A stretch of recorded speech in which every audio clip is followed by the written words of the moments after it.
Hello friends, સ્વાગત છે તમારું મારા કિચનમાં. અને આજે હું અહીંયા એક દાળવડાની રેસીપી તમારી સાથે શેર કરીશ. તો અત્યારે ખૂબ જ સરસ એવો વરસાદ આવી રહ્યો છે અને આવા વાતાવરણમાં આપણને કંઈક ગરમા ગરમ ખાવાનું મન થતું હોય છે. તો હું અહીંયા આ વાતાવરણમાં ગરમા ગરમ એવા ચણાની દાળના દાળવડા બનાવી અને એની રેસીપી તમારી સાથે શેર કરીશ. તમે મગની દાળના તો દાળવડા બનાવ્યા જ હશે, પણ આ રીતે ચણાની દાળના દાળવડા તમે ક્યારેય બનાવ્યા નહીં હોય. તો આ રીતે તમે એકવાર ચોક્કસથી ટ્રાય કરજો. ખૂબ જ ટેસ્ટી, ઉપરથી ક્રિસ્પી અને અંદરથી સોફ્ટ એવા આપણા આ દાળવડા બને છે. અને અત્યારે ચોમાસામાં ઘરે ઘરે દાળવડા તો બનતા જ હોય છે. તો તમે પણ આ રીતે એકવાર ચોક્કસથી ટ્રાય કરજો. જો તમને મારો આ વિડીયો પસંદ આવે તો સ્કીપ કર્યા વગર એન્ડ સુધી જોતા રહેજો અને મારી ચેનલને સબસ્ક્રાઈબ કરવાનું ભૂલતા નહીં. તો દાળવડા બનાવવા માટે પહેલાં તો આપણે દાળ લઈ લઈશું. તો ચણાની દાળના દાળવડા બનાવવાના છે. તો મેં અહીંયા 2 વાડકી ભરી ચણાની દાળ લઈ લઈશ. તો તમારે જે રીતે દાળવડા બનાવવા હોય એ રીતે તમે દાળનો ઉપયોગ કરી શકો છો. તો દાળને સરસ ધોઈ 2 થી 3 પાણી અને રેડી કરી દઈશું. તો આ રીતે દાળ ધોઈ રેડી કરી છે. પાણી થોડું ડૂબે એનાથી વધારે એડ કરી એને ઢાંકી અને આપણે 5 થી 6 કલાક માટે રહેવા દઈશું. તો તમે જોઈ શકો છો કે દાળ આપણી પલળીને રેડી થઈ ગઈ છે. જો તમારી પાસે વધારે ટાઈમ ન હોય તો તમે ગરમ પાણીમાં પણ દાળ પલાળી અને જલ્દીથી દાળવડા બનાવી શકો છો. તો દાળ આપણી પલળી ગઈ છે. તો હવે એક મિક્સર જાર લઈ લઈશું.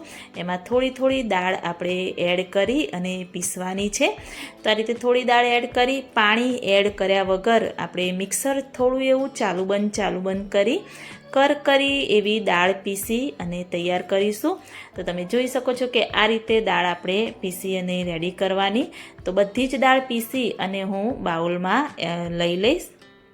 તો પાણી એડ કર્યા વગર મેં બધી જ ચણાની દાળ કરી એવી પીસી રેડી કરી છે. તો એમાં ટેસ્ટ અનુસાર મીઠું એડ કરીશું, 1 ચમચી આખું જીરું એડ કરીશું, ચપટી જેવી હળદર એડ કરીશું અને થોડી હિંગ આપણે અંદર એડ કરીશું અને 1 મોટી ચમચી ભરી આદુ મરચાંની પેસ્ટ આપણે અંદર એડ કરી દઈશું.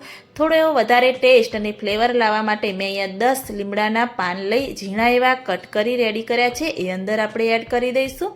1 ડુંગળી ઝીણી કટ કરીને રાખી હતી એ અંદર આપણે એડ કરી દઈશું. ડુંગળી એડ કરવાથી થોડો એવો પાણીનો ભાગ આવે છે એટલે આપણું ખીરું પણ સરસ એવું ઢીલું બનશે. થોડા કોથમીર એડ કરી અને બધું જ હાથ વડે આપણે મિક્સ કરી દઈશું.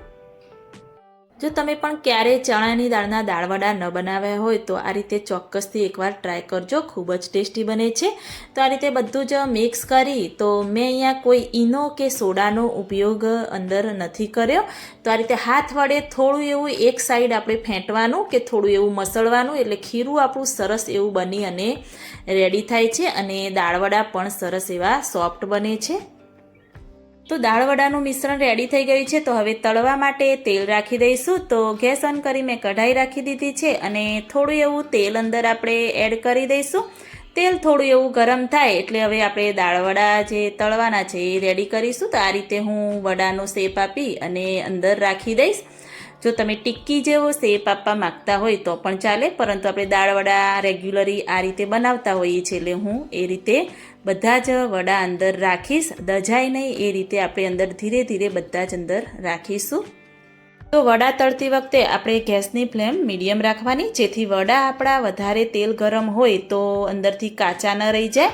આ રીતે મીડિયમ સ્લો ગેસ પર આપણે સરસ એવા ધીમે ધીમે વડા તળી અને રેડી કરીશું, જેથી ઉપરથી ક્રિસ્પી અને અંદરથી સોફ્ટ એવા આપણા વડા તળાઈ અને તૈયાર થશે.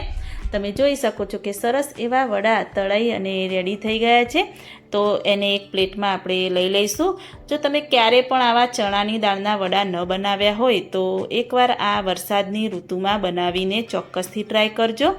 તો એ રીતે ખીરું પડ્યું છે એનું આપણે બનાવી અને બધા જ રેડી કરી દઈશું. તો મેં બધા જ વડા તળી અને રેડી કરી દીધા છે. તો સરસ મજાના ચણાની દાળના વડા બનાવી મેં અહીંયા તમને એની રેસીપી શેર કરી છે. તો ઉપરથી ક્રિસ્પી અને અંદરથી સોફ્ટ એવા ટેસ્ટી આપણા આ વડા બનીને તૈયાર થાય છે. તો તમે પણ ઘરે અત્યારે ચોક્કસથી ટ્રાય કરજો. અને જો મારી આ રેસીપી સારી લાગી હોય તો મારી ચેનલને લાઇક, શેર, કમેન્ટ કરજો. તો મળીએ કોઈ એક નવા વિડીયો સાથે. ત્યાં સુધી બાય બાય.